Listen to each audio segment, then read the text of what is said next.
Mesdames, Mesdemoiselles, Messieurs, chers abonnés de ma page Facebook et autres invités qui viennent de se joindre à moi, la tradition voudrait que pour la nouvelle année, le premier jour de l'an 2019, je vous souhaite bonne année. C'est un souhait, c'est un vœu. Mais beaucoup de dirigeants font parfois croire à leur population que l'année qui commence sera toujours meilleure que celle qui vient de s'achever. Or, de ces espérances chimériques, de ces rêves illusoires, au soir du 31 décembre, on refait toujours des bilans macabres, des bilans qui sont toujours dérisoires et qui nous redonnent un éternel espoir. J'aime bien l'espoir, mais en même temps, il faudrait un certain niveau de sincérité, de vérité au peuple africain par rapport aux messages qui leur sont délivrés par leurs dirigeants qui, chaque fois, utilisent le même refrain de cet espoir qui devrait naître, de cet espoir et surtout de cette émergence qui tomberait du ciel comme le petit Papa Noël et du développement qu'ils vont devoir vivre.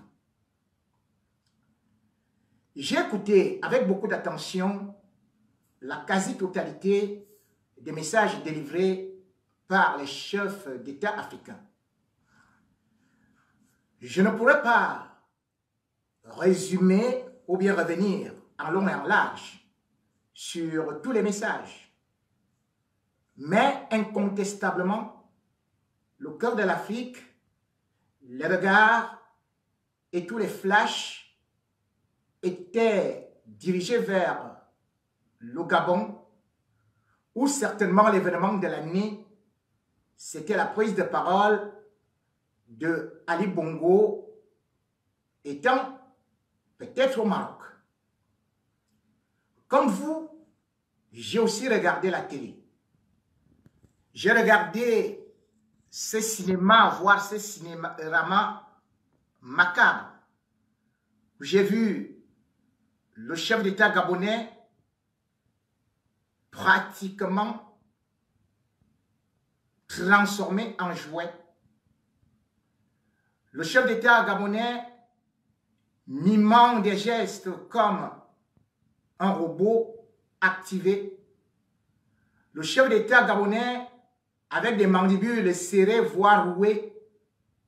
Le chef d'État gabonais avec une voix sinusoïdale comme un ancien tourne-disque des temps lointains qui, à une certaine période, lorsque les piles sont en train de finir, faiblit par du 45 tours au 33 tours jusqu'à s'éteindre. J'ai vu un chef d'État gabonais époumoné, transformé en légumes. J'ai eu beaucoup de peine parce qu'on ne peut pas se moquer de quelqu'un qui est malade. Mais en même temps, on doit interpeller un dirigeant qui est malade. A-t-il les capacités physiques, morales, intellectuelles de continuer à diriger le Gabon? Au regard des éléments, au regard de ce que j'ai pu constater et demander les avis d'autres spécialistes, M. Ali Bongo ne mérite plus de continuer à diriger le Gabon de là où il se trouve actuellement.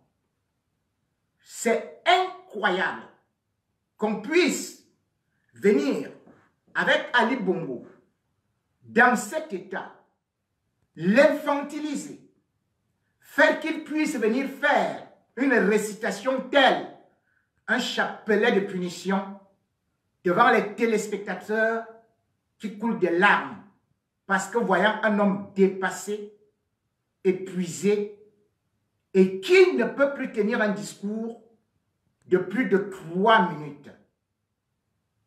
Voilà le record d'un discours de fin d'année qui se termine comme un concert d'opéra macabre où à peine commencé, l'acteur s'écroule et disparaît, tiré le rideau, la face est jouée. La situation d'Omar Bongo me rappelle, malheureusement, dans le même pays, la situation du chef d'État gabonais de l'époque qui s'appelait Léon Mba. Léon Mba, comme Omar Bongo, a eu à quitter le Gabon en août 1966 pour venir se faire hospitaliser ici à Paris, à l'hôpital Claude Bernard. Les autorités gabonaises et françaises avaient laissé entendre au peuple gabonais que Léon Mba était tout simplement un peu fatigué, un peu malade. Or, il souffrait d'un cancer généralisé qui était en phase terminale. Mais le théâtre est allé encore beaucoup plus loin, puisque on a fait que Léon Mba, qui n'avait plus les capacités de pouvoir diriger un pays, qu'il puisse se faire associer à Omar Bongo, qu'on voulait placer comme chef d'État par substitution. Et bien sûr que Léon Mba, qui n'avait même pas la force de se lever ou de signer un décret, avait finalement fait une alliance avec Omar Bongo, organisé de façon anticipée les élections générales en mars 1967, alors que les élections étaient prévues en 1968. Et immédiatement, un chef d'État qui est couché à l'hôpital, qui n'a pas fait de campagne, qui est reconduit et qui prête serment, étant transporté sur un brancard. On l'amène dans une ambulance. Il va dans l'ambassade du Gabon à Paris. Et c'est là qu'il fait semblant de prêter serment. Et en même temps, il nomme Omar Bongo vice-président. Quelque temps après, Léon Mba meurt. Et Omar Bongo, par cette acrobatie, devient président. Pendant 41 ans, Omar Bongo a régné d'une main de fer au Gabon, avec la complicité de la France qu'il a installée. Ayant des problèmes de maladie, Omar Bongo, lui également, il quitte le Gabon en 2009. Il va à Barcelone. Et qu'est-ce que la présidence dit? Et le Quai d'Orsay de France, tous nous chantent à l'unisson que Omar Bongo a juste eu un problème de légère fatigue et qu'il est parti un peu faire un bilan de santé.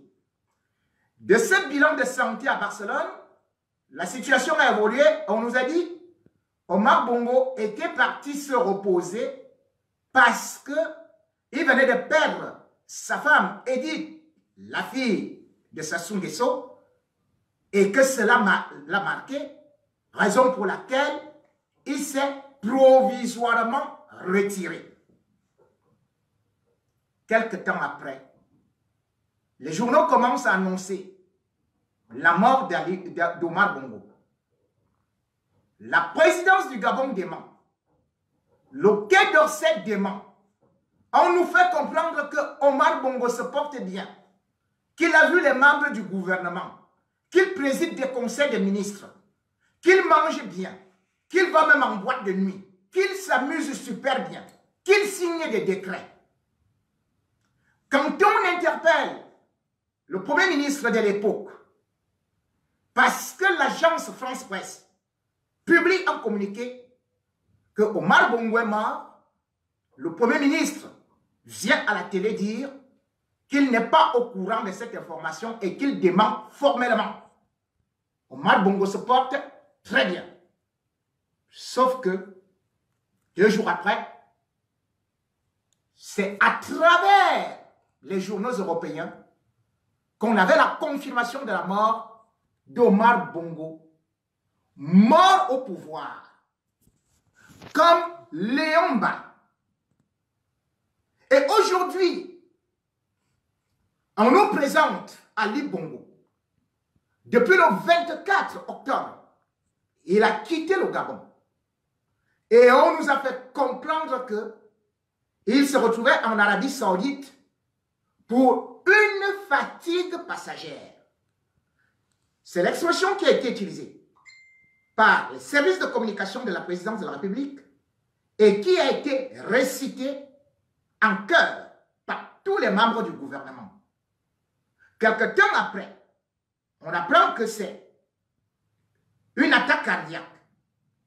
Et jusque-là, les autorités gabonaises ont voulu démentir. Après cela, on entend qu'il y a un transfert vers le Maroc. Il se trouve donc que Ali Bongo, aujourd'hui, comme son père, comme Léon Mba, lui aussi se trouve malade à l'étranger, comme un légume, incapable de diriger. Comme Léon Mba, comme son père, lui aussi a déjà délégué les pouvoirs à un président intérimaire. Le Gabon est donc devenu une affaire familiale où presque mort-vivant peut diriger, peut venir faire un discours et laisser que tout l'entourage puisse se servir. À côté du Gabon, celui qui est le patron du Dombolo, Denis Sassou Nguesso, lui aussi il a tenu le même discours. Le discours d'espoir, comme au Gabon, mais qui annonce le désespoir. Parce que pour les Gabonais, l'année 2019 risque d'être très difficile et très compliquée pour vous. Tout comme pour les Congolais. Denis Sassou Nguesso, cet aigle bicéphale, cet autocrate sanguinaire qui tue son peuple depuis des décennies, a commencé hier par un festin militaire aux alentours de 16 heures. Avec ses militaires, l'ordre était simple et clair. Après cette réception, faire encore que ces militaires puissent assassiner le peuple congolais qui ne connaît que du sang depuis que ce monsieur est arrivé au pouvoir.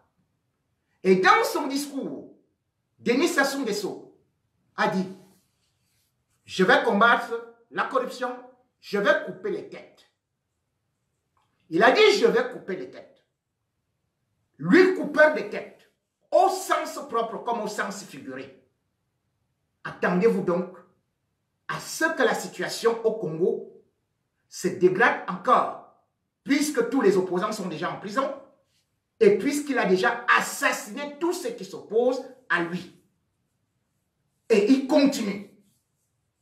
Quand Sassou Nguesso vient aujourd'hui dire qu'il veut combattre la corruption, mais le Congo repose uniquement entre les mains de sa famille. Qui a installé la corruption au Congo? Quand on voit les procès des biens mal acquis en France, mais ça appartient à la famille Sassou Nguesso. Quand on essaie de regarder tous les membres du gouvernement, mais ses enfants sont ministres. Tous les membres de sa famille sont colonels. Et d'ailleurs, pas plus tard qu'il y a peut-être 48 heures, il y a quelques heures, il a nommé son neveu pour gérer les impôts. Son beau-fils gère la justice. Sa belle-fille gère tel autre côté, les finances. De l'autre côté, ses copines, puisque lui c'est Don Juan international, sont installées dans tout le pays. Quand il dit donc de combattre la corruption, c'est qui le maître de la corruption au Congo? C'est Sassou Nguesso qui a mis le Congo dans cet état. C'est Sassou Nguesso. Aujourd'hui, il dit à son peuple que la croissance va redécoller. L'économie va redécoller. Parce qu'il ira encore prendre de l'argent auprès du Fonds monétaire international et de la Banque mondiale. Mais c'est une honte. Mais Sassou Nguesso, avec l'argent du pétrole, les Congolais devraient vivre comme les populations de l'Arabie Saoudite. Sassou Nguesso, le Congo ne compte que 4,5 millions d'habitants, moins de 5 millions, disons. Comment est-ce qu'un pays qui a des réserves de pétrole de 1,650 milliard de barils et qui a, même lorsque les prix du baril ont chuté, a quand même minimum 2000 milliards de dollars de revenus de francs pétroliers, que la population soit aussi délaissée, qu'il n'y ait rien, et qu'ils disent qu'il va couper les têtes. Qu'il coupe donc les têtes aux membres de sa famille et non aux autres populations qui continuent à mentir depuis très très longtemps. À côté, il y a Touadéra.